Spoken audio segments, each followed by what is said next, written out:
Hello students, we are here with the concept of electric field. In previous lecture, in previous video, I have explained all about the concept of electric field, what is the meaning of electric field and how we can find out.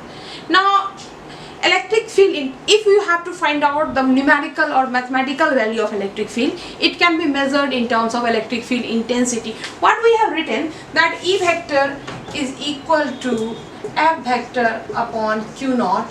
This is the mathematical form of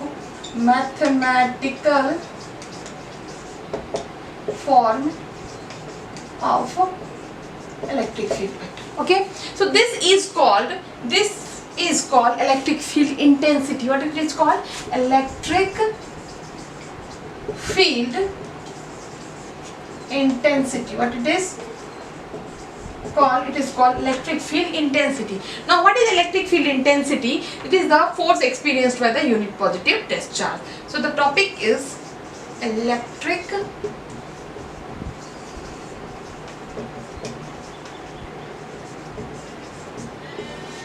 field intensity. Now, dear students, electric field intensity means that what will be the value. It means what? That Newton per coulomb.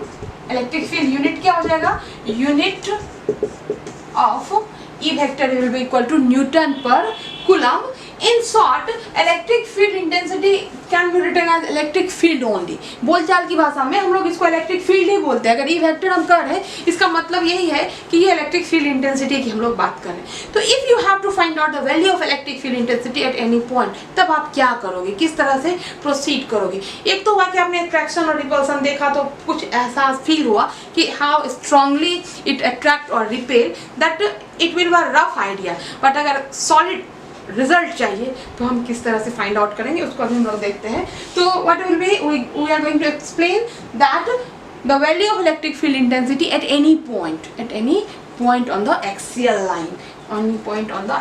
Line. So electric field intensity at any point on axial line. देखो, अगर axial नहीं भी लिखोगे, at any point on a line लिखोगे, that is also very much true, because कि electric field intensity जो है due to any charge, यहाँ पे जोड़ दो, electric field intensity due to any charge at any point on the axial line. क्योंकि axial line का मतलब होता है कि सपोज हमने यहाँ पे कोई चार्ज रखा कैपिटल Q और ये इसकी लाइन हो गई, ठीक है, इसके एक्सिस के क्रॉस. तो दैट इज एट, यहाँ पे अगर कोई पॉइंट लिया है सपोज P और ये पॉइंट है O हमारा, तो that is called axial line. Equatorial का मतलब होता है, एक और तरह का लाइन होता है, पॉइंट होता है जो कि इक्वेटोरियल लाइंस पे कंटेन होता है. वो भी हमारे इस चैप्टर में हम लोगों को देखना है. तो इक्वेटोरियल लाइन जो है वो एक्चुअली परपेंडिकुलर बाइसेक्टर है. बाइसेक्टर यानी कि ये अगर है इसका इस तरह के जो ये दोनों इक्वल हो गए, ये A ले लो, ये B ले लो, और अगर इस तरह का कोई पॉइंट है, यहाँ पे कोई पॉइंट P है, तो this will be known as the equatorial point. क्या कहेंगे इसको? Equatorial point. और इसको कहेंगे हम लोग एक्सियल पॉइंट. तो इक्वेटोरियल का सवाल यहाँ इसलिए नहीं उठ रहा है क्योंकि यहाँ तो एक ही चार्ज है, इधर तो कुछ है ही नहीं. ये तो जब आएगा जब हमारे पास दो तरह की चार्जेज हो, तो वो कब होगा? जब इलेक्ट्रिक डायपोल की डिस्कस करेंगे, then we have both type of points and we will going to find out the intensity. But यहाँ पे हम सिंगल चार्ज की बात कर रहे हैं. Due to a single charge placed at any point, तो जो भी लाइन होगा वो उस पॉइंट को उस चार्ज के पोजीशन से अगर मैच करेंगे तो that will becomes axis, no matter what will be the direction क्या है उससे कोई फर्क नहीं पड़ता है. तो चलो काम की बातें करते हैं, जहाँ पे हमारा क्या निकालना है. तो मैंने तुम लोगों को पहले ही बताया था कि ये जो है हमारा हो गया, let us suppose that this is my point O, और इस पॉइंट O पर हमारा एक सोर्स चार्ज रखा हुआ है. इस सोर्स चार्ज की वजह से इस पॉइंट P पर हमें क्या निकालना है? इलेक्ट्रिक फील्ड फाइंड आउट करना. यानी हमारा टास्क क्या है? EP is equal to what? आई बात समझ में कि पॉइंट P पर इलेक्ट्रिक फील्ड की वैल्यू क्या होगी, यही हमारा आज का टारगेट है. तो यहाँ पे निकालने के लिए मैंने क्या बोला कि just simply take unit positive tester. इसको जज करना है ना, इसको चेक करना है, इसके इफेक्ट को. तो कैसे चेक करोगे? यहाँ पे क्या लेना पड़ेगा? ये ले लिया. चलो ये ले लिए तो कुछ ना कुछ ये फोर्स एक्सपीरियंस करेगा, क्योंकि ये भी पॉजिटिव है और ये भी पॉजिटिव है, तो फोर्स किधर होगा, इस साइड, रिपल्सन का होगा, कूलम्ब्स फोर्स इधर लगेगा, और जिधर कूलम्ब्स फोर्स लगता है उधर ही क्या लगता है, इलेक्ट्रिक फील्ड भी लगता है। सो F इज इक्वल टू क्या है, मान लेते हैं कि यहाँ से इसकी लोकेशन जो है कुछ ना कुछ वैल्यू ले लो पोजीशन की, ये ले लिया हमने R0, that is the distance between O and P, that is OP vector is equal to R0 vector, और देख लो क्या है यहाँ पे, Q क्या है मेरा, सोर्स चार्ज है, source charge at point O, ठीक है, और +1 कूलम क्या है, +1 कूलम, 1 कूलम, ओके, +1 कूलम क्या है, it is my test charge at point P. Okay, so now what will be, now let us find out the Coulomb's force. Coulomb's force कितना होगा बच्चा, Coulomb's force की value क्या होगी, F vector is be equal to क्या होता है भाई, जल्दी बताओ ये होता है तुम्हारा 1/4। Okay, so from Coulomb's law, F is equal to 1/4 pi epsilon naught Q1 Q2, that is Q into 1 and divided by R0 vector whole square into, ये डायरेक्शन के लिए क्या दे देंगे, तो R0 पे यूनिट दे दी, ठीक है। ओके, सो इसके बहुत सारे फॉर्म्स हैं, हम लोग एक फॉर्म लेकर आगे बढ़ते हैं। तो from definition that we have electric field vector is what, is equal to F upon Q0, and in this case Q0 is what, in this case Q0 is equal to 1 coulomb, +1 coulomb. So this implies what, this will be Q upon 4 pi epsilon naught R0 vector square into R0. Getting my what? So this is the value of electric field intensity, or in short it is called electric field. So this is the value of electric field at any point on the axial line. It is equal to what, Q/4 pi epsilon naught R0 mod R0 square and unit vector R. Okay, so इसको clear cut लिखते हैं, क्या निकाल रहे हैं भाई, इसको topic तो लिख लिया होगा तुम लोगों ने, इसी टॉपिक पे कंटिन्यू हो रहा है। सो क्या निकला, so we have find out that electric field intensity at E point, कहाँ पे निकाला, P point पे, ये कितना आ गया तुम्हारा 1/4 pi epsilon naught Q upon R0 mod का square into R0। Any doubt, इसके देखो और भी बहुत सारे फॉर्म्स हैं, क्योंकि जितने फॉर्म्स हैं आपके कूलम्ब्स फोर्स के होंगे, the same will be repeated in the electric field also. It will be 1/4 pi epsilon naught Q upon, what we can write, we can write it as R0 Q R0 vector, any form you can take it as a Z. Is that okay? Now suppose you have to find out that electric field in terms of position vectors. I mean you have to present the points in a Cartesian coordinate system. Then what will you do? Very simple, nothing else. I mean we have already done with the vector form of the Coulomb's law. So coming to that point, let us suppose take the axis, same thing, that is you have 3 axes. This one is X, this one is Y, and this one is the Z. This is your origin, and let this is the point A where we have kept the source charge. Source charge is what, capital Q, and let this is the point P where we have kept the test charge 1 coulomb. So we have to find out, again the task is same. What is the task? Task is to find out the value of electric field intensity at the point P. At the point P, that is EP is equal to what? That is EP is equal to what? That we are going to find out. So join these things. So you have the position terms. Okay. Now let this is your. This one is my. We are putting it a test charge. So this one will be R0. This one is RI, and this one is RI naught. So RI naught is equal to what? R0 vector minus RI vector, or you can say that AP vector is equal to OP vector minus OA vector. Confusion है, इसको ऐसे भी लिख सकते हैं हम लोग. First of all you write like this. Okay, AP vector RI naught vector is equal to what? R0 vector minus RI vector. Alright, now what we are going to do?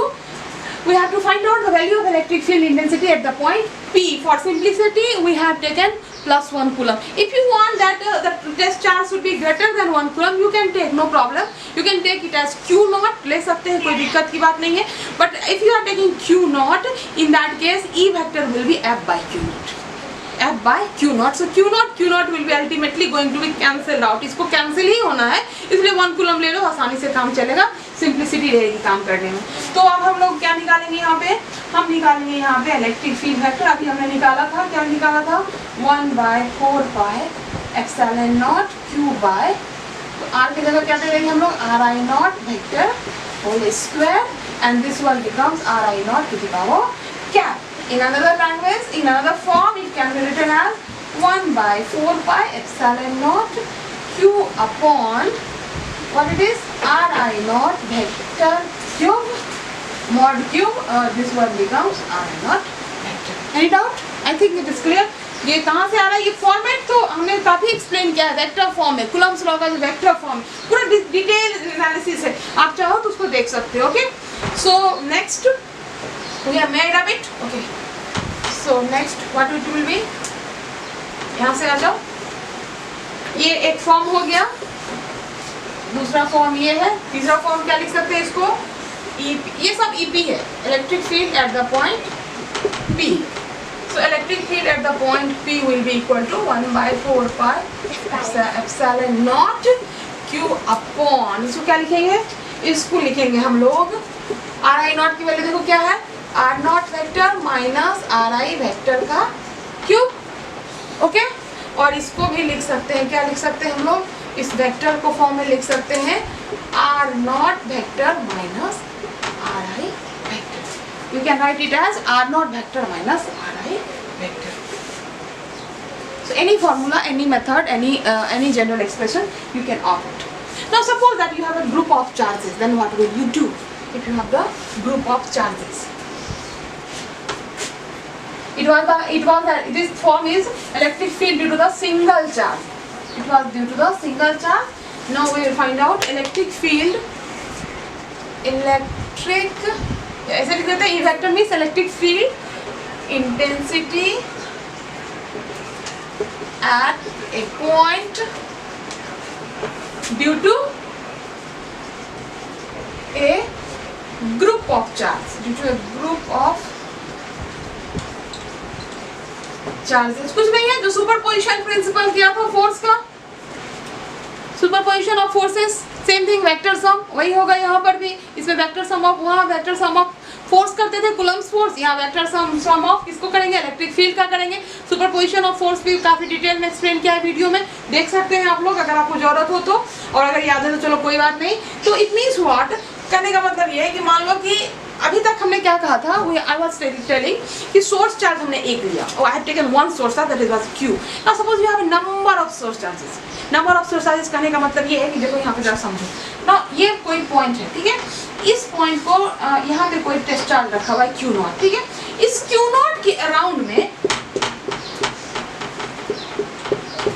दिख रहा है all points are the source charge, all points are the source charge. So this one becomes Q1, this one becomes Q2, this one becomes Q3, Q4, Q5, Q6, Q7, Q8, Q9, Q10, and this one is last Q11. That was a source charge I had designed. So I told you that Coulomb's force of attraction or repulsion is not affected by the presence of any other charge in its neighborhood. ये बताया गया था कि जो force होता है वो एक दूसरे के कारण कोई इफेक्ट उस पर नहीं पड़ता है, सब अपने आपस में इंटरेक्ट करते हैं, दो के पेयर में इंटरेक्शन होता है. तो यही बातें यहाँ पर भी होंगी. अब जो रिजल्ट आएगा, लेकिन इंटेंसिटी जो आएगी किस पॉइंट पर, इस पॉइंट का नाम दे दो P. ये देखो घिरा हुआ है सारे तरफ सोर्स चार्ज से. ओके, तो इस पॉइंट P पर भी इंटेंसिटी आएगी. It is due to the electric field of all the charges. All the charges कौन सा? तो Q1, Q2, Q3, Q1 to Q11 तक है आपका. तो till Q1 to Q11 all will affect the all will exert the force on the charge Q naught at the point P. Are you getting? All the charges Q1, Q2, Q3 till Q11 all will exert the force on the Q naught at the point P. So what will the resultant electric field? It will be the sum of all the electric field. The resultant intensity will be the sum of electric intensity due to all the charges. So what will be that? कहने का मतलब है देखो, suppose कि resultant electric field intensity EP, ये क्या हो गया मेरा E1 plus E2 plus E3 plus so on, last में कुछ ले लेते हैं EN कर देते हैं, चलो ठीक है। तो ये हम क्या लिख सकते हैं, एक ही बार में लिख लेते हैं, कोई दिक्कत, चलो सिंपल E1 की वैल्यू क्या होगी बताओ, 1/4 pi epsilon not, 1/4 pi epsilon not. आगे क्या लिखे, तो यहाँ पे सोर्स चार्ज क्या होगा Q1, सोर्स चार्ज क्या होगा इसका Q1।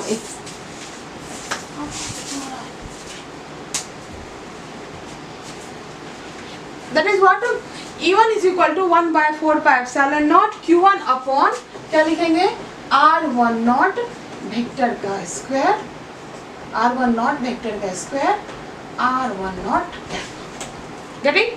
Similarly, E2 is equal to 1/4 pi epsilon naught Q2 upon R2 naught vector के square, R2 naught cap. So when it goes on, and lastly it becomes Rn. En is equal to 1/4 pi epsilon naught Qn। देखो फटाफट चल रहा है एकदम, जिसने superposition वाला कर लिया है उसको कोई दिक्कत नहीं होगी ये करने में, कुछ है ही नहीं, सिंपल, वेरी सिंपल।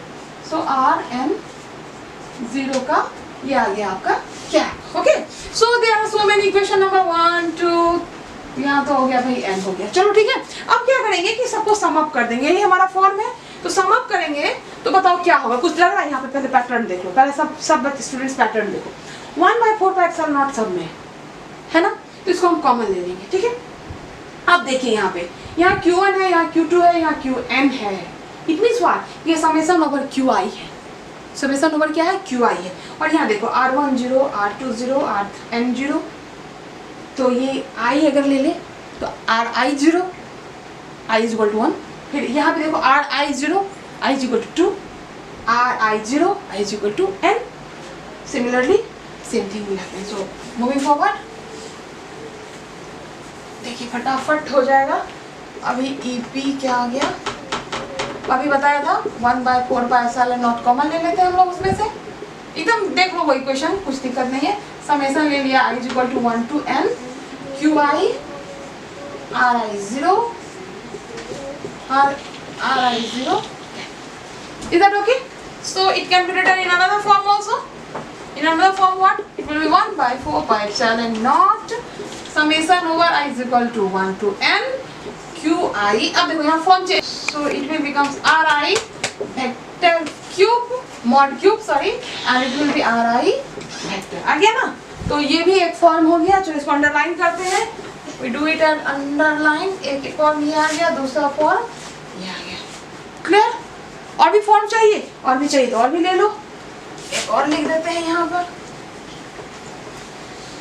चलो एक और क्या हो गया, एक और चाहिए तो ले लो भाई। ये हो गया EP vector is equal to 1/4 pi epsilon naught summation over I is equal to 1 to n Qi upon, इसको क्या लिख सकते हैं, R0 vector minus Ri vector का mod cube, and this will can be written as R0 vector minus Ri vector. Alright, this is also one written. अब सवाल उठता है कि डायरेक्शन क्या होगा। डायरेक्शन देखो, डायरेक्शन क्या होगा, तो इसका डायरेक्शन होगा by the polygon law of vector addition. The direction of E vector is from, is find out, या इसको लिखो, vector can be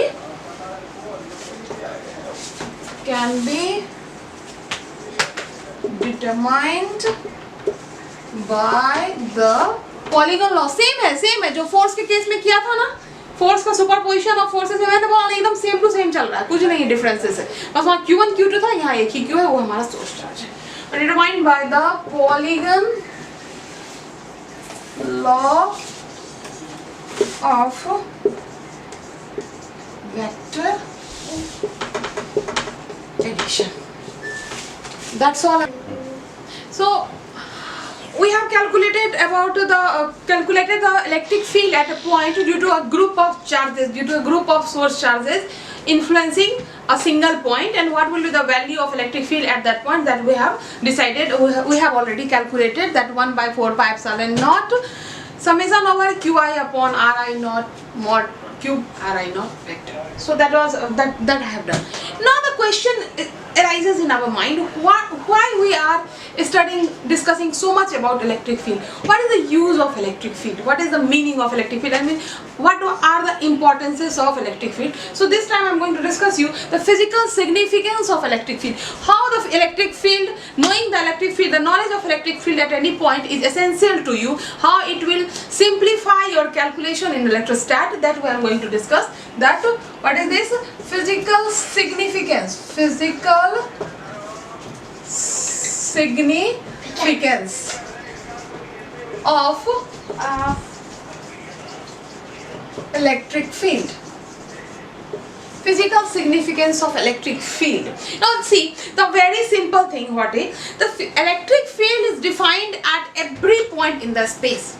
It is defined at every point in the space. So if we know the value of electric field, we can easily calculate the value of Coulomb's force acting on any charge placed at that point. How? Let's see. That is the first point. What is the importance? Now you know that E vector is equal to what? F vector upon Q naught. Am I right? So if F vector will be equal to Q naught into E vector. Alright. It means what? That since E vector is defined at every point in the space or region of electric field.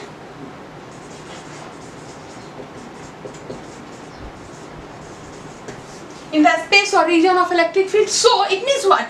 If you know the value of electric field at any point, if you know the value of electric field at any point, you can easily find out the Coulomb's force acting on any charge placed at that point. This is the main importance of the electric field.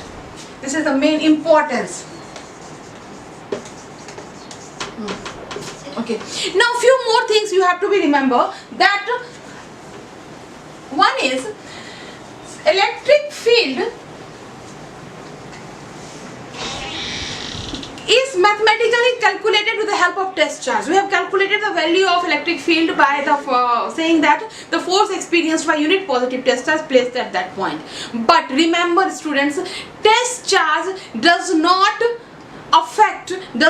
change the value of electric field at any point. It means what?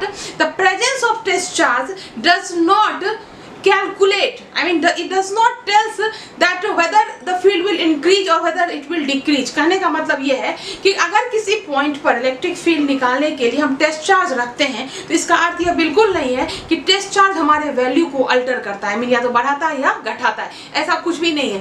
Test charge के होने के बाद भी, हटा लेने के बाद भी और उसके देने से पहले भी फील्ड उस पॉइंट पर एग्जिस्ट करता है और उतने ही मैग्नीट्यूड में एग्जिस्ट करता है.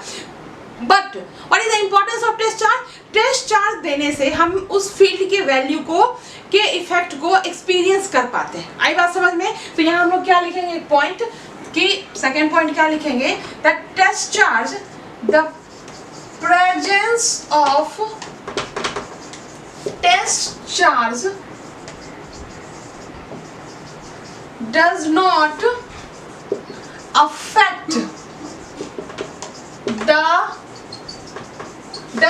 affect the value of electric field at any point. It means E vector is remains same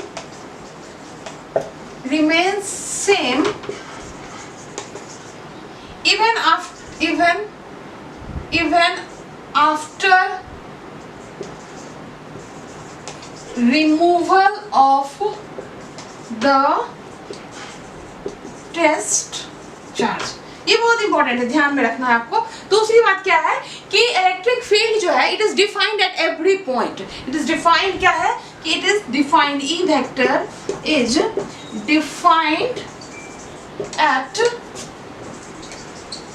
every point in the space.